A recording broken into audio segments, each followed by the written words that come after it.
positions in the king's court. 4 young men from Judah, Daniel, Hananiah, Mishael, and Azariah, were among those selected. The head of the palace staff gave them Babylonian names. Daniel was named Belteshazzar, Hananiah was named Shadrach, Mishael was named Meshach, Azariah was named Abednego. But Daniel determined that he would not defile himself by eating the king's food or drinking his wine. So he asked the head of the palace staff to exempt him from the royal diet. The head of the palace staff, by God's grace, liked Daniel. But he warned him, "I'm afraid of what my master, the king, will do. He is the one who assigned this diet, and if he sees that you are not as healthy as the rest, he'll have my head." But Daniel appeared to a steward who had been assigned by the head of the palace staff to be in charge of Daniel, Hananiah, Mishael, and Azariah. Try this out for 10 days on a simple diet of vegetables and water. Then compare us with the young men who eat from the royal menu. Make your decision on the basis of what you see. The steward agreed to do it and fed them vegetables and water for 10 days. At the end of 10 days, they looked better and more robust than all the other who had been eating from the royal menu. So the steward continued to exempt them from the royal menu of food and keep them and serve them only vegetables. God gave these 4 young men knowledge and skill in both books and life. In addition, Daniel was gifted in understanding all sorts of visions and dreams. At the end of the time set by the king for their training, the head of the royal staff brought them in to Nebuchadnezzar. When the king interviewed them, he found them far superior to all the other young men. None were a match for Daniel, Hananiah, Mishael, and Azariah.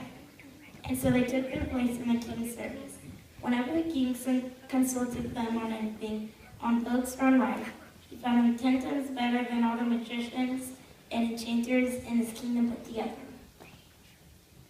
4 friends have been taken to their home in West Lynn and are now in fancy rooms somewhere in Portland. Portland? You know, this isn't half bad. If you don't count the fact that we're prisoners, miles away from our homes with some dumb new foreign names, it's great. Yeah, but did you expect this when they dragged us away from our home? I expected to end up dead, and this still might happen if we're not careful. Look at all these books. This is a great library. Too bad we don't read the language. They said they're going to teach us language. Yeah, they're going to make us leaders. We were leaders at home. We were the smartest kids around. Everyone said that. True. Well, we weren't smarter than Andrew. Where is Andrew anyway? He went to talk to that head guy, the one who gave us all those tests. What? Andrew had better be careful. I don't think these guys are too tolerant. Which is why Andrew is in real danger. Andrew in danger? I doubt it. He's way too smart. Why did you go see the guy anyway? Something about changing the dinner menu. That's it. We're all gonna die. What is your problem? I heard one guy say the king was giving us food from his own table. He's gonna be pretty angry if Andrew turns it down. Good. You're all here.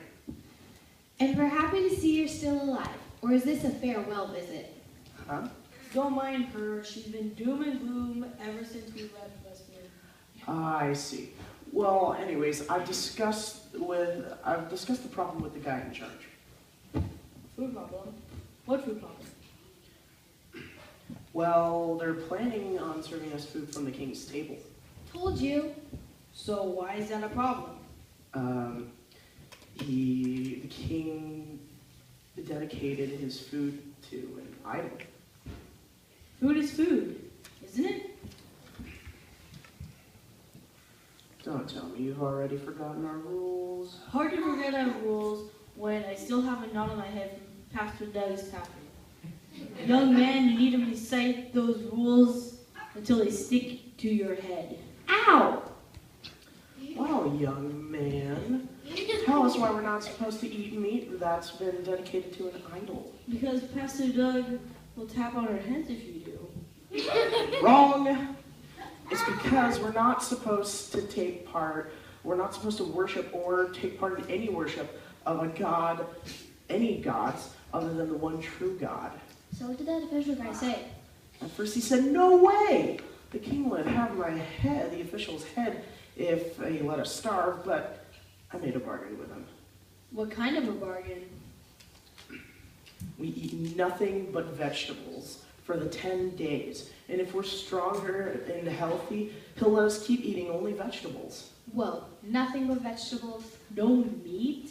Nope, just vegetables. Well, guys, we'll show them that following God's rule is good for us. Now I'm going to go work in the garden. Nothing but vegetables? I think not. Andrew's right. We can't go against God's laws. Nothing but vegetables. No meat. Oh, cheer, guys. At least we get to eat. This won't be so bad. We want to go back home. Okay, Money.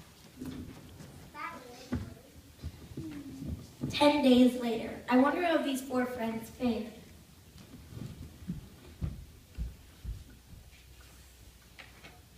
Hey guys, eating vegetables these past 10 days hasn't been so bad. We look healthier than everybody else. Well, good. We'll be eating nothing but vegetables for the whole time while we're here training. What? You mean veggies for the next 2 years? God's rules always have a purpose for us.